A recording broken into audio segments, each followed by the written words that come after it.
네, 뭐 요즘 방어주가 방어주 같지는 않습니다. 많은 이슈들을 가지고 있죠. 제약주도 방어주라기보다는 턴어라운드주, 또 이슈주로 주목을 많이 받고 있는 상황인데요. 미국 알보젠이 최근에 근화제약을 인수한다고 하면서 화제가 됐습니다. 또 이스라엘의 세계 1위 제네릭 제약회사 테바발의 M&A설에 국내 제약주들이 많이 들썩였는데요. 자, 그렇다면은 오늘 이슈나우에서 제약주 M&A 모멘텀이 이어질 수 있을지, 증권가에서는 내년까지 이런 모멘텀들이 많이 나올 거라고 예상을 하면서 구조조정도 좀 예상을 하고 있더라고요. 세 분 전문가와 한번 토론을 해보도록 하겠습니다. 이수연 전문가, 대신증권 김현웅 PB, 뉴스토마토 홍은성 기자입니다. 세 분 안녕하세요. 안녕하십니까. 안녕하세요. 자, 먼저 첫 번째 질문 기자에게 드리겠습니다. 홍은성 기자, 최근 중소형 제약주 M&A 소식들이 많던데요. 많이 출렁였죠? 네, 그렇습니다. 이 최근 제약업계 인수합병 소식이 전해지면서 이 중소형 제약주들이 급등락세를 보여주고 있습니다. 중소형 제약주에 대한 이 M&A 기대감은 이 최근 미국의 알보젠이 이 근화제약을 인수한 것부터 이 영향을 미치기 시작했다라고 말씀드릴 수가 있겠는데요. 이러한 기대감에 더욱더 기름을 부은 것은 바로 이스라엘의 이 세계 1위 제네릭 제약회사인 이 테바가 이 국내 제약사 인수를 추진 중에 있다는 소식이 전해진 이후부터입니다. 테바가 연 매출 1,000억 원에서 2,000억 원 규모의 이 국내 제네릭사와 인수 협상을 벌이고 있다는 이 보건복지부 고위 관계자의 발언이 전해지면서 이 요건에 맞는 이 중소형 제약주들이 요동을 치고 있는 상황인데요. 일단 이 요건에 맞는 제약사는 이 30곳 정도로 알려져 있지만은 인수 대상 후보는 10곳 정도로 좁혀진 상황입니다. 유력한 인수 후보로 꼽혔던 이 명문제약을 비롯해 유나이트 제약, 유유제약, 국제약품은 이 모두 공시를 통해서 테바사와의 M&A는 사실 무근이라고 밝혔습니다. 네. 테바사와의 M&A에 대한 것 때문에 주가가 상한가, 하한가까지 왔다 갔다 많이 했는데요. 그래서 보건복지부가 제약주 띄우기에 나섰나 하는 의구심마저 드는 그런 해석을 하는 기사들이 많이 나오더라고요. 김현웅 PB님, 제약주 주가 등락이 꽤 나타났죠. 어떤 걸 특징적으로 볼 수 있을까요? 일단 근화제약 그 주가를 보면은 그 처음에 이제 권미란 앵커님께서 지적해 주셨다시피 이제 굉장히 폭등 뭐 상한 점상 몇 방 이렇게 나왔죠. 그래서 사실 그 이후로 그거는 좀 오래된 이슈고 그 이후로 어떻게 움직였는지 간단하게 설명을 드리면은 일단 전체적으로 이제 그 중소형 제약사들이 이제 그런 공시를 했습니다. 피인수 계획이 없다라고 일단 공시를 했는데 그러다 보니까 상승 열기 자체는 처음보다는 조금 약해졌다라고 보고 있는데 하지만 이제 제가 판단하기에는 이제 뭐 피인수 계획 없다라고 얘기하는 것은 당연히 회사 측에서는 공정공시 위반을 하지 않기 위해서 당연히 그렇게 얘기할 수밖에 없는 상황이고 안 하는 건 아닐 겁니다. 만약에 아예 안 하면 이렇게 주가가 급등할 리가 없고 정확하게 이제 임박했다라고 표현하는 것이 경험상 제가 이제 전체적으로 이제 경험상 맞다라고 보고 있습니다. 네. 그래서 이제 영진약품이 이틀 연속 상한가를 가고 있죠. 그래서 이제 영진약품이 이제 테베사와 가장 이제 수상한 관계가 아닐까 저는 이렇게 보고 있고요. 일단 뭐 한동약품이라든지 명문제약, 대원제약 이런 중소형 제약사들이 또 폭등을 하고 있습니다. 그리고 이제 유나이티드 제약이라고요. 그 M&A 대상을 순간적으로 좀 오해하는 기사들이 써지면서 잠깐 또 상한가 들어갔다가 다시 하락하는 그런 흐름을 보여주기도 하고 있고요. 그리고 그에 따라서 이런 모멘텀이 계속적으로 있다 보니까 어닝 서프라이즈가 나오고 있는 그런 대형주들도 네. 덩달아서 강세를 보이고 있습니다. 전체적으로 이런 것들이 M&A가 진행되고 있는 것들 그리고 이제 어떤 실적이 나오는 몇 회사들 이렇게 보면은 전체적으로 제약 산업 자체가 구조조정되는 그림이라 이렇게 보고 있습니다. 그렇게 이해를 하시면 되겠고 작은 회사들은 구조조정되고 수합병되고 큰 회사 업체들은 실적이 계속 쏠림 현상이 일어나고 그런 현상이 계속적으로 지속될 거라고 보고 있습니다. 예. 그렇습니다. 피인수 계획이 없다고 공시는 했지만 흐름상은 임박했다고 볼 수밖에 없다. 그리고 구조조정과 M&A는 또 앞으로 제약주의 주요 이슈가 될 것이다. 대형주 중에 지금 현재는 종근당과 한미약품 또 대웅제약이 신고가를 기록하고 있습니다. 실적이 좋은 종목도 이렇게 강한데요. 자, 이수연 전문가님, 제약주가 M&A 소식에 민감한 이유 들어보도록 하겠습니다. 어떻게 환경이 변화하고 있고 또 과거 사례가 있다면 좀 짚어주시죠. 네. 아까 그 보건복지부에서 이제 국회 토론에서 언급한 이후에 이제 제약주들이 이제 크게 상승하는 촉발하는 계기가 됐는데요. 그 내면을 살펴보면 이제 국내 이제 제약사에 대한 상황도 이제 큰 몫을 하고 있습니다. 첫 번째는 이제 국내 복제약 시장이 이제 세계 수준에서 좀 많이 시장 점유율이 약한 상태고, 또 국내 시장의 그 제약사들은 규모가 좀 작은데요. 장점을 몇 가지 갖고 있습니다. 그것은 이제 특허는 별로 갖고 있지는 않지만 네. 생산 시설을 확보하고 있고, 그리고 우수한 개발 인력을 확보하고 있는 것. 이 부분들이 이제 외국계들이 이제 관심을 갖는 부분인 것 같고요. 또 하나는 일본과 중국의 이제 제약사 설립이 어려워서, 그게 이제 국내에서 제약사 설립한 후에 일본과 중국을 진출하면서 이머징 국가로 진출할 수 있는 교두부 확보 차원에서도 있는 것으로 파악이 되고 있습니다. 그리고 정부 규제가 좀 심했었죠. 국내 제약사들이 뭐 약가 인하라든지 뭐 리베이트 쌍벌제 이런 걸로 이제 경영이 많이 악화되고, 그리고 주가도 지금 많이 하락한 점, 이 부분이 이제 M&A 대상될 수 있는 이제 매력적인 포인트가 된 것 같습니다. 그리고 또 하나는 이제 제약사 경영권이 창업주에서 2, 3세로 이제 넘어간 회사들이 있는데요. 2, 3세들이 이제 그 경쟁이 심화되면서 경쟁난을 겪으면서 이제 회사를 매각하고 싶은 욕구가 커진 것도 이제 큰 몫을 하는 것으로 보여지고 있습니다. 그리고 근화제약이 이제 지난달에 인수된 것, 이것도 네. 이제 실제로 M&A가 추진되고 있으니까 향후에 이제 본격적으로 해외 제약사들이 이제 진출하고 있는데, 이런 M&A 기대감이 이제 커질 수밖에 없는 것으로 이제 파악되고 있습니다. 네. 이수연 전문가님도 김현웅 PB의 의견에 동의를 하시는 것 같네요. 네. 그리고 이제 다음 장에 이제 차트가 하나 있는데요. 하나 네. 더 설명드리면, 이제 국내 제약사들이 규모가 작기 때문에 신약 개발을 한다든지 이런 부분에서 이제 비용이 굉장히 많이 소모됩니다. 연간 약 100억 규모가 이제 소모되고 있고, 또 임상 실험이라는 그 기간을 거쳐야 되기 때문에 돈과 시간이 많이 걸리기 때문에 대부분 초기 단계에서 이제 라이센스를 판다든지 외국계 이제 인수되는 경우가 많은데요. 그래서 이제 우리 중소형 제약사들은 주로 이제 제너릭 시장, 복제 시장에 치중하면서 빠르게 이제 시장 진출을 하는데요. 그 시장 규모가 아직 세계적으로 이제 이 차트를 보시면 약 8위 정도 규모고, 국내에서도 시장이 크게 성숙되지 않은 점, 이 점도 이제 그 외국 회사들이 이제 매력적으로 보는 부분이라 이 부분도 시장 진출 계기로 삼는 것 같습니다. 네. 앞으로 중소형 제약주들이 해외 M&A 모멘텀을 받을 수 있다. 아주 매력적인 M&A 대상이 될 수 있다는 쪽에 두 분 전문가가 의견을 같이 하고 있습니다. 자, 그러면은 관심을 가져도 괜찮을지 아직은 뭐 예측에 불과하니까요. 여의도 의견은 어떤지 한번 들어볼게요. 홍은성 기자. 네, 일단 주요 제약업체 이 3분기 실적이 대체로 개선되는 모습을 보여주고 있는 가운데 4분기에도 이 실적 개선세가 이어질 것이라는 이 제약주에 대한 전망은 대체적으로 밝은 편입니다. 하지만 최근 주가 급등으로 밸류에이션 매력이 낮아졌다는 것이 증권가의 주된 시각입니다.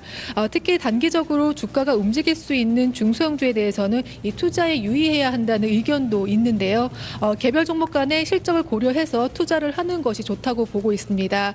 결국 최근 제약업종에서 이 M&A 이슈가 관심을 끌고 있는 것이 사실이긴 하지만 이 확인되지 않은 소문만으로 매수에 나서는 것은 좀 자제해야 한다고 조언하고 있습니다. 예, 여의도에서는 M&A보다는 실적이 중요하다고 강조를 하고 있네요. 그래도 또 증권가 의견 보면은 내년에 중소제약사들의 M&A와 구조조정이 활발할 거라고 보는 증권사 의견도 역시나 존재하긴 합니다. 자, 하지만 이 출렁임에 주의를 해야 되기 때문에 실적이 더 중요하다. 그렇다면 두 분 전문가님 의견은 어떨까요? 두 분 M&A 가능성 높게 예상을 해주셨는데요. 김현웅 PB님, 관심을 가지면서 전략 세워도 괜찮을까요? 네, 저 같은 경우는 과열 구간으로 보고 있습니다. 뭐 어떤 구조조정이 계속적으로 진행되는 것은 동의를 합니다만, 결국에는 지금 움직이는 것 자체가 실적 때문에는 어떤 하나의 그 이벤트 때문에 움직이고 있죠. M&A라는 그런 모멘텀 때문에 움직이고 있는데, 일단 저는 단기적으로는 끝물이 아닌가 그렇게 보고 있습니다. 뭐 하루 이틀 더 폭등할 수는 있어요. 하지만 그런 하루 이틀 더 폭등하는 것을 바라고 어떤 실적을 뒷받침해서 투자하는 것이 아닌 이런 모멘텀에 이렇게 많이 올라갔을 때 투자하는 것 자체는 전 도박성 투자라고 좀 생각을 하고 있습니다. 물론 이제 실적 호전 대형 제약사는 매수를 좀 가능합니다. 뭐 동아제약이라든지 뭐 종근당 이런 것들은, 왜냐하면 종근당도 많이 깃털처럼 막 그렇게 강하게 상승하고 있지만은, 가볍게 움직이고 있지만 뭐 하락해도 손실률이 덜하고 금방 복구할 수 있는 종목들은 바로 실적 호전주기 때문입니다. 그래서 전체적으로 이 실적이 뒷받침되지 않는 제가 처음에 말씀드렸던 그런 종목들 같은 경우는 매수를 좀 지양하시고, 오히려 저는 실적이 뒷받침될 만한 그런 중소형주들도 지금은 비중을 축소하고 있는 그런 상황이거든요. 그래서 네. 그리고 저희가 생각을 잘 해보면 구조조정이라는 게 꼭 M&A가 성공이 되면은 그게 구조조정입니까? 그거는 단기적으로 좀 호재가 있는 구조조정입니다. 사실 구조조정이라는 것은 만약에 누가 사주면 다행이지만 안 사주면은 그대로 그냥 부도날 수도 있는 것도 하나의 구조조정이거든요. 그래서 전체적으로 무조건 그렇게 긍정적으로만 해석할 건 네. 아니라고 봅니다. 그렇습니다. 건설사들의 구조조정을 생각하면 되겠죠. 네. 예, 그런 경우에도 뭐 부도가 나는 회사도 뭐 나타난다든지, 뭐 주인을 찾기 어렵다든지 등등 많은 또 불확실성이나 악재로 돌출될 수 있는 재료이기도 하다는 점 지적을 해주셨네요. 이수연 전문가님은요? 네, 저는 M&A는 이제 일어날 것으로 보고 있습니다. 왜냐하면 이제 분명히 가격적인 메리트, 그다음에 중소형 제약사지만 생산 라인과 이제 인력 갖고 있는 장점은 있지만 이게 쉽지 않다고 봅니다. 왜냐하면 근화제약 사례만 봐도 알 수가 있는데요. 근화제약이 M&A 얘기가 나온 게 벌써 2002년도인데요. 이때 이제 그 다국적 제약회사 산오피사와 계약을 체결했다가 파기하고 무려 이제 10년 뒤, 2010년인 올해 지난달에 이제 체결됐지 않습니까? 그래서 이런 부분을 보면 M&A 가능성 충분히 있지만 실제로 성사되기까지에는 상당한 시간과 진통을 겪고 있기 때문에 단순히 M&A제로 하나만 가지고서 접근하는 건 이제 바람직하지 않고 앞으로 일어날 수 있다 하더라도 그걸 보고 접근하는 것이 아니라 개별 모멘텀을 갖고 있는 이제 종목에 집중하시는 것이 맞을 거라고 보고 있습니다. 그리고 또 하나는 현재 이제 제약업체들이 어려움을 겪고 있는데 네. 이 기회를 오히려 이제 구조조정 기회로 좀 생각하는 분위기가 있는 것 같습니다. 네네. 아까도 말씀하셨지만 국내 대형사들이 M&A 적극적으로 나서지 않고 있어요. 이게 뭔 얘기냐면 M&A로 이제 구조조정하는 것보다는 시장에서 이제 자연적으로 도태될 수 있는 상황이 벌어질 수 있기 때문에 그런 현상으로도 어느 정도 충분히 구조조정이 가능하다고 보는 시각이 있어서 이런 부분이 이제 좀 위험하다는 리스크 요인으로 작용하고 있습니다. 네, 추가로 질문 더 드릴까 합니다.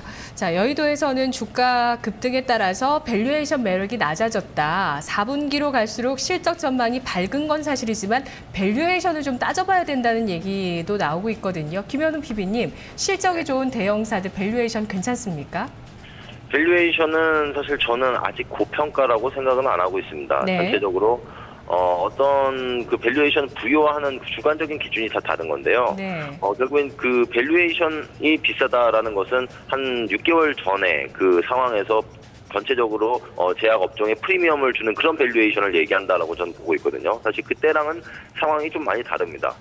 정부 정책적으로도 약가 인하보다는 의료비 인하를 지금 추진하고 있고, 사실 사양 산업이라기보다는 그런 산업에서는 조금 벗어나고 전체적으로 턴어라운드 되는 그런 프리미엄은 또 부여해 줄 수 있는 부분이거든요. 그리고 또 한 가지 말씀드리면은 구조조정 중에서도 하나 저희가 좀 짚고 넘어가야 할 구조조정이 있습니다. 바로 치킨 게임인데요. 굉장히 그 상위 제약사들 몇 개는 나머지 그 제약사들이 구조조정당한 물량을 전부 다 독식하는 구조가 될 수 있다라는 거죠. 그런 제약사들이라면 사실 더 밸류에이션을 부여해도 된다라고 보고 있습니다. 그래서 네. 전체적으로 어떤 밸류에이션 예전과 비교해서 비싸다라고 이제 판단을 하기보다는 네. 그런 종목을 잘 골라내는 게 훨씬 더 중요한 포인트인 것 같고요. 그런 네. 종목 같은 경우는 조금 길게 봐도 된다. 하지만 그런 종목이 아닌 뭐 일반적인 중소형주라든지 최근 급등이 나온 중소형주들은 정말로 좀 보수적으로 보셨으면 좋겠습니다. 네, 실적 플러스 치킨 게임의 승자라는 측면의 프리미엄까지 가미를 한다면 밸류에이션 좀 더 고평가될 필요도 있다. 좀 더 높게 평가될 필요도 있다. 이수연 전문가님은요. 현재 대형사들 실적 좋다고는 하지만 너무 많이 오른 건 아닙니까? 네, 요번에 지수 약세를 틈타서 이제 그동안 내수주들이 약간 횡보를 하는 중에 이제 제약주들이 이제 강한 반등을 보였습니다. 지난주 보면 이제 코스피 수익률을 상회하는 업종이 이제 바로 제약주인데요.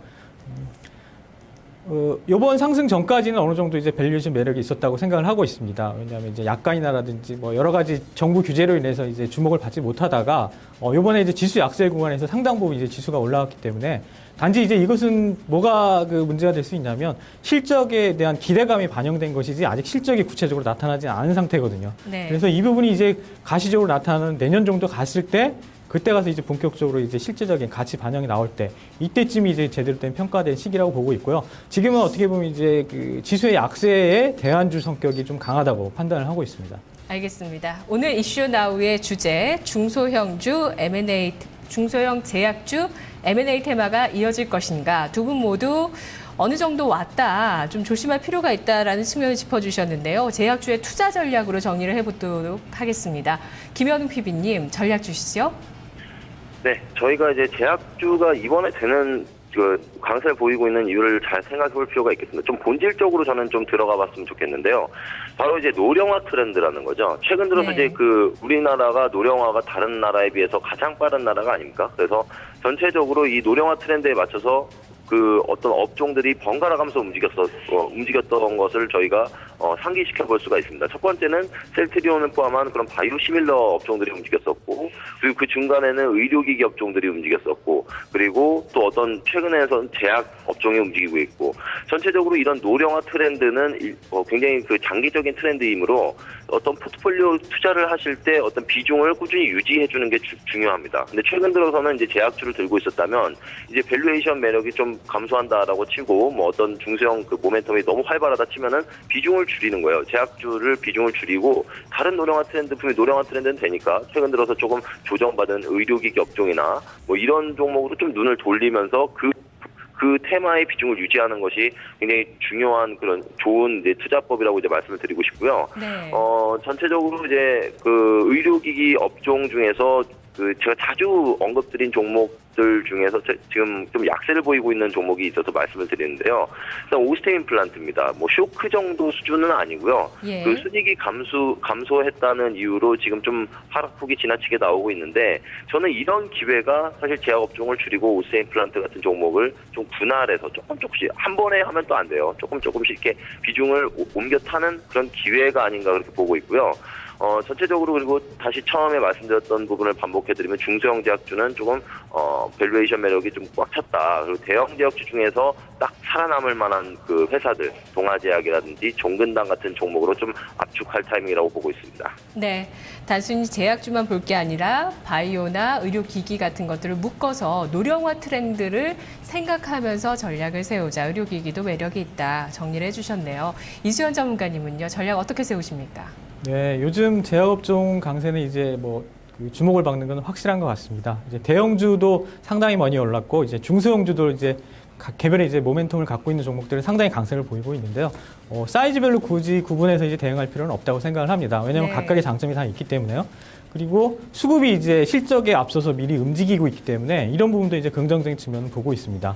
그리고 새 정부가 출범하면서 내세운 이제 공약 중에 이제 복지 정책이 들어가 있고, 아까 김현웅 PB님도 말씀하셨더니 고령화 수요가 예상되고, 또한 여기에 이제 원화 강세 부분도 이제 제약주의 이제 원재료 수입에도 이제 좋은 부분으로 작용할 수가 있게 생각되고 있습니다. 네. 그리고 또 한 가지는 건강보험 재정 이제 흑자라는 건데요. 그 2014년 건강보험 보장성 확대 항목 참고 자료에 의하면 2012년도 흑자가 약 3조 7,771억이 예상되고 있습니다. 그리고 내년도에 이제 건강보험이 1.6% 정도 이제 인상이 이미 예정이 되어 있고요. 그래서 지금까지 이제 그 제약사들에 대해서 이제 제한과 규제를 많이 했는데 내년서부터는 아마 이제 제약사에 대한 지원 정책이 일부 나올 것으로 좀 기대가 되고 있습니다. 그래서 이런 부분들이 향후 이제 제약업종을 좀 밝게 하는 부분이 될 수 있을 것 같고요. 예. 그다음에 굳이 이제 제약주가 많이 오른 게 이제 M&A로 포커싱 할 필요 없이 제약주가 이제 실적 모멘텀을 향후에 2014년도에 갖고 있는 것이 분명하기 때문에 이 부분에 대한 성장 스토리와 모멘텀을 갖고 있는 업종, 이 부분에 대한 접근은 분명히 있다고 봅니다. 그래서 이제 대형주로는 이제 저는 LG 생명과학을 좀 보고 있고요. LG 생명과학은 이제 2013년도에 이제 신제품 라인업이 굉장히 많이 구축이 되고 있습니다. 여기 이제 제네릭 제약 약품도 포함되어 있고요. 그래서 이 부분의 성장 스토리가 좀 있을 것 같고요. 그리고 자세히 살펴보면 글로벌 제약사 공동 판매 관련된 신약 당뇨병 치료제가 12월 판매 예정되어 있고요. 그리고 WHO의 이제 그 혼합 백신 이제 승인되고 있고, 그 다음에 관절염 치료제, 심근경색 치료제 등이 이제 성장이 기대되고 있습니다. 그리고 이제 가장 중요한 건 기술적 패턴 분석상 이제 눌림목을 형성하는 매수 패턴 B에 해당돼서 이 부분도 이제 긍정적으로 보고 있습니다. 그리고 네. 다음은 이제 부강약품인데요. 이제 예. 중소형주긴 한데 이 회사가 이제 우리나라 그 줄기세포주 3인방 중에 하나죠. 자회사인 안트로젠이 그 누공성 치료제 이제 큐피스템이 이제 보험 적용 기대감이 있는 부분, 그리고 표적 항암제가 이제 다국적 임상 실험에서 FDA 승인을 추진하고 있는 점, 이 부분도 이제 긍정적으로 보고 있습니다. 따라서 이제 대형주 하나와 중소형주 하나를 이제 고르게 편입해서 각각의 이제 실적과 성장성이 있는 종목들은 고르게 가져가는 전략도 좀 괜찮을 것으로 보고 있습니다.